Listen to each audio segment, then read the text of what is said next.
Hi, my name is Crystal. Today I'm going to show you how to make fermented garlic. This house has 5 children in it currently, so there may be a few interruptions. We're just going to roll with it.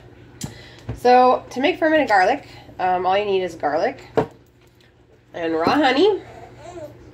This specific company is from Minnesota, and they have a lot of different programs where they put your money back into the bees. So anyway, we support them. You do want the honey to be raw because you want that property to help preserve everything that's in there. That's the baby. So all you need is a glass jar, and you're just going to fill it up with garlic that you've peeled.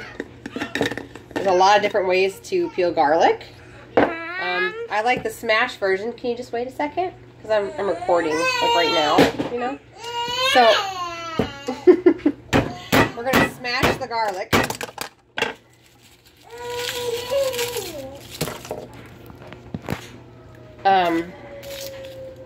And then just lightly, it's like a little bop on the head on the garlic clove right here.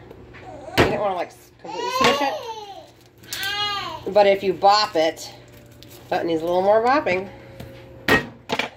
The skin will release from the actual garlic clove. Can you go pick his food back up for him so he doesn't cry?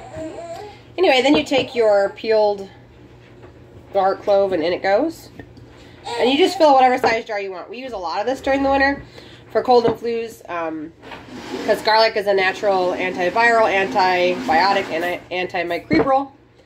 So we take it for everything from colds to flus, just the whole thing. And basically what you do is when you go to take it, you chop it into little pieces and swallow it with water. But don't take it on an empty stomach because it can make your stomach quite upset. But it goes through your gut and helps to kill off any of the germs and bacteria that are in there.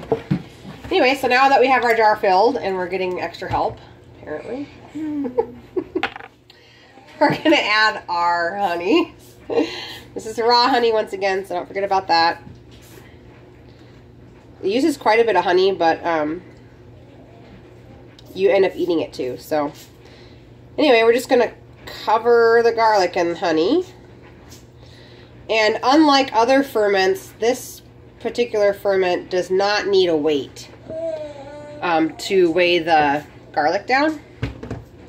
So it's just going to kind of glop its way down through all the cracks and crevices. So we're just going to fill it up with honey, you know, till it's about to the top of the garlic. You do want about a 1-inch, you know, they call it head space, but it's from this rim down to your top of your garlic, because what will end up happening is this garlic will actually release what's called allicin, and it makes the honey more liquidy. This is actually honey from last year, so you can see it's much more liquefied. Can you go pick that up for him again, please? Thanks. Anyway, much more, woo, I just dropped some. Much more liquefied. So you can feel that with that. It's much more liquefied. Usually what we use the honey for, you can use it for, like if you go to make homemade pizza, it's really good because it kind of has like a garlic taste, but it's sweet too. So it's great for making, you know, garlic toast, anything like that. It's really, really good. But you can also, for people who are a little squeamish about swallowing the garlic, you can just drink the honey instead. Anyway, so you're going to go ahead and just keep on adding honey. This is going to take a while, so I probably won't keep recording. But you're just going to continue adding honey until it goes all the way down to the bottom. And the garlic is covered in honey. Then you're going to let it sit for a minimum of 2 weeks. And then you can go ahead and help yourself to the garlic inside or the honey. This sits at room temperature for those 2 weeks, and it remains at room temperature for the whole winter. It'll last you all the way till spring, so usually I do a huge batch, so I only have to do one. And we can use it all winter for colds and flus and stuff like that. And pizza, you can use like I said, the garlic or the honey inside for pizza. It's really good. But that's all there is to making fermented honey.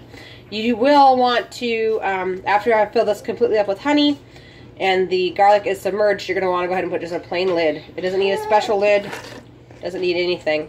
And you just put this in a cupboard away from light for 2 weeks. And in 2 weeks you can start eating it. If you eat it before 2 weeks, the garlic is still really, really spicy. But after 2 weeks, the garlic has released its allicin into the honey, and it actually takes on kind of like a sweet flavor. It's actually quite good. So anyway, in 2 weeks like this, and really you can just leave it and forget it after that, because there's no removing of any fermentation weights or anything like that. It's just honey and garlic. And then you're set for winter, for cold and flu season. If you have any questions, leave them below in the comments. Thanks. Till next time.